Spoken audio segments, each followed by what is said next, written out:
Hello, this is Alex from phpacademy.org, back with another video for the New Boston. Now in this short tutorial series about GD inside PHP, we're going to be talking about what GD is, and we're going to be doing a variety of things with GD, and it's called the GD library.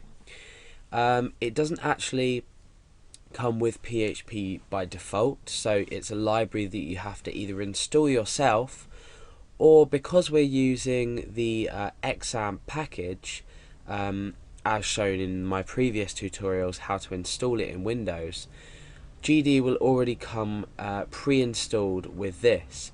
And what we do is we use PHP directly, and using this GD library, what we can actually do is we can generate and we can also modify graphics. So let's take an example and just speak about an example of how you might find GD useful.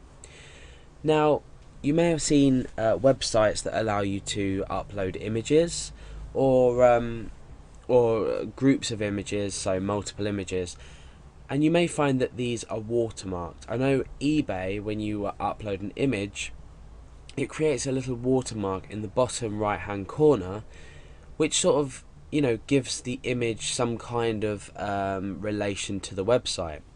And this doesn't have to be a translucent watermarked image. It can in fact be some text, so you can generate text with GD.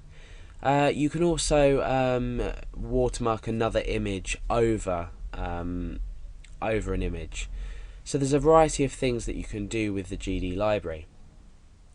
Now another example you may have seen registration forms that ask you to enter some distorted characters or blurred out or stretched characters, and you'll obviously know this is for security purposes. Now why do we do this?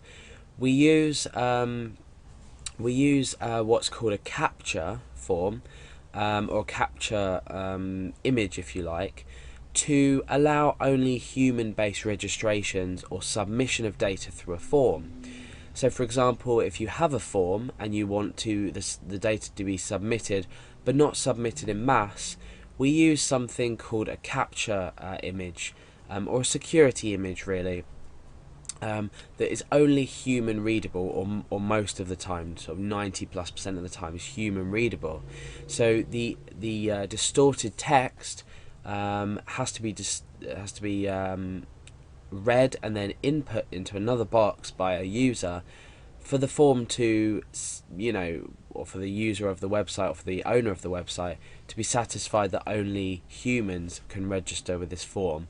Then obviously if the incorrect image is entered or the text from the image is entered, then it's asked to be done again. So this prevents automatic submission of data through forms. Now another way to use GHD, which is a less commonly used method but a really interesting good way to use the GD library, and by the way, captcha forms or security images if you like are not always used with GD, so there's a variety of ways you can do this, but in my future tutorials that you may watch, you'll see that we deal with creating our own captcha image using GD. So we're going to be using GD to create our own and not allow a form to be submitted unless this image is correct.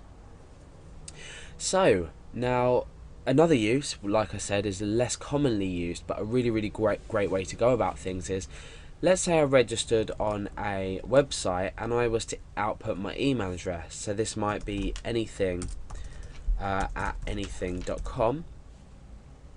Now my email address, let's say we output on my profile page.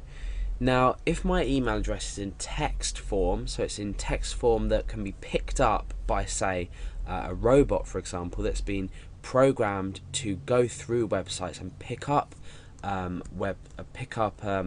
email addresses, so you'll see some people choose to write their email address like this,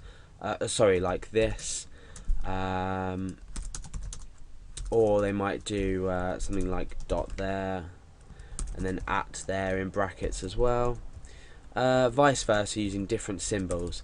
This is just simply for security purposes that they do this. However, a great way to store an email address when displaying it in a profile page, to enhance the security of this so email addresses can't be collected in mass, this gives sort of peace of mind to your users if you store it in an image form. So what we can do is we can store this exactly as text, so it can be text, but we store it as an image so it can't be easily picked up by these bots. Now, I'm not saying it can't be picked up at all. Of course it can, because the point of capture forms being distorted is so it's hard for a bot to read, or a computer program, if you like, to read.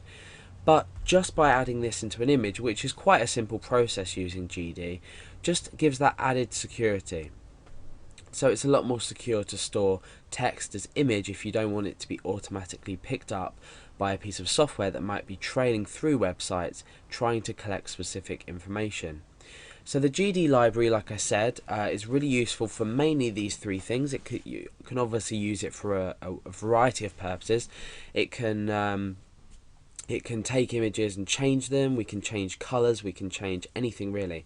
We're not going to go into the complexities of these things because there are loads and loads and loads of functions used within GD. It's a massive, massive library with lots of functions and lots of ways to do this.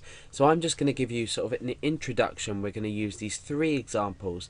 We're going to change some text like this, so an email address, into an image. We're also going to be looking at watermarking images as we upload them, or just looking at a function to watermark images, so you can combine this with an upload script. And we're also going to look at creating our own capture form. So that's basically the GD library and what it's used for.